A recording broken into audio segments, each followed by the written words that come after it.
This is going to be the hello. Today is after 28 days of work.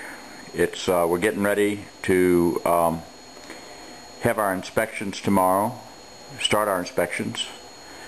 We've been working on the house for about 6 weeks, 5.5 weeks, 6 weeks, and all of the framing, electrical, and plumbing are done. And hopefully our next video you'll see sheetrock over all the walls.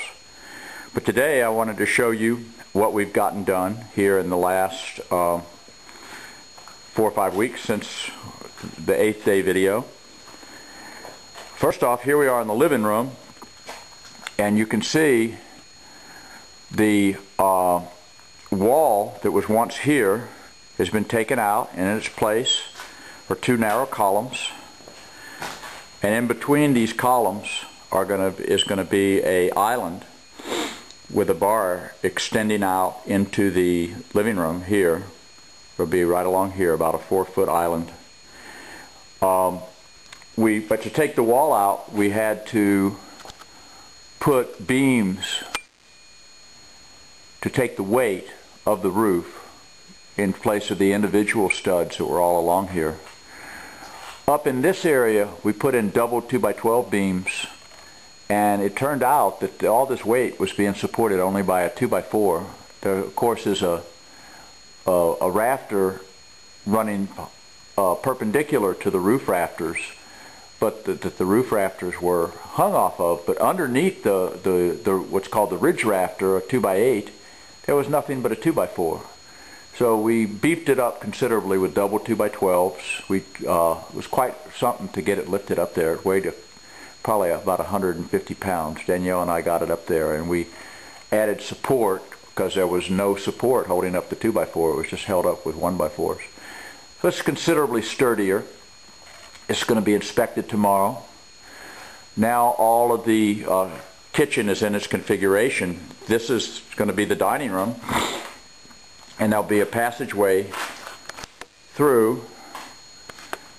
There'll be a bar right there, cabinets, and then you'll walk through this room into the kitchen. There'll be cabinets along this wall all the way to the window. The stove will be right here where the gas line is. Right there's the gas line. And there'll be cabinets over the top of the stove, a microwave, cabinets to the end of this wall, and on the other side there will be the refrigerator's already in its place right there. That big box is actually the side-by-side refrigerator, is covered with plastic. Just to the right of the refrigerator, right in here, will be the sink, and this area will be the dishwasher and more countertops, and there'll be countertops all along, overhead cabinets all along here. But the living room will be quite open, just like that. So all you'll see is these little columns, and then you'll be, as you're in the kitchen, you'll be able to take part or whatever is happening in the living room. So that's a nice transformation. Here's some of the sheetrock that we'll be putting up this coming week for all our patches. You see that now the walls there's no doorways. It's just smooth. There'll just be smooth walls, and there'll be a lower ceiling over the kitchen with a bit of a overhang between the ceiling and the roof above. Excuse me. We've cleaned up this area too. There was a doorway here, and we took out the edges of the doorway so that there'll just be a corner and then a hallway, and the hallway you go down this hallway into at the end of the hall there, way down there, you can see the plumbing for the washer and dryer. There'll be bifold doors at the end of this hallway. You'll step along in the hallway, and there'll be an opening here, no doorway. This area was very low, and we raised it up quite a bit. You see that it's been reframed so that the ceiling's not immediately on your head when you walk in the room. There's a doorway right here that will lead into the master bedroom, and to the right of the doorway is a washer dryer area, a nice utility area that will be divided between the inside of the house will be at this wall, and then on the other side in there is going to be the utility room, but you won't see that because that's going to be connected. There'll be a wall partition here, and the water heater and such are going to be in the utility room. That'll be a non-air conditioned space, where this will be part of the interior space. We put up this wall, this partition between the bathroom and the hallway.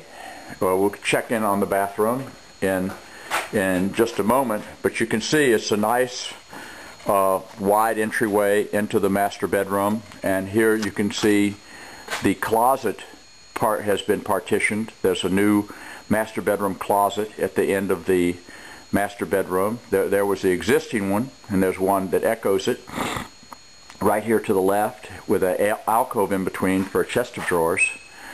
The sheetrock off the ceiling was because of this being a dropped duct, which dropped down to well under 7 feet, about 6 feet 8 inches, with the fur down or the chase right on your head. And we took that out, paid a little extra money to take out that chase and to just have the ductwork up in the ceiling.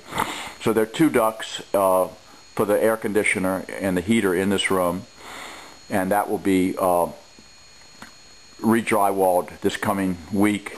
And also this area here is where we had to jack the ceiling up, and in the back there is where we lost a sheet of drywall because of the leak. We've dried off all the insulation, put it back, and we're ready now to re-mud, re-tape all the sheetrock, and plus put up the new to repair it. There's now a complete separation. This will be sheetrocked in between the new master bedroom and the old master bedroom, which used to be connected to the family room where we're standing. There was just a 6-foot wide passageway between them, but now that's no more. They'll be completely separated bedrooms. We also did away with the door, the exterior door. There were 5 exterior doors to the house. I thought that was a bit much. So right there is the old door, which we framed in, and so this bedroom will be more private and more secure. It will have one doorway that will lead into the mudroom right there. That door, but it will be a nice cottage door, and there'll be a doorway between it and the right here there'll be a doorway between the exterior door and the master bedroom, so the master bedroom can be private.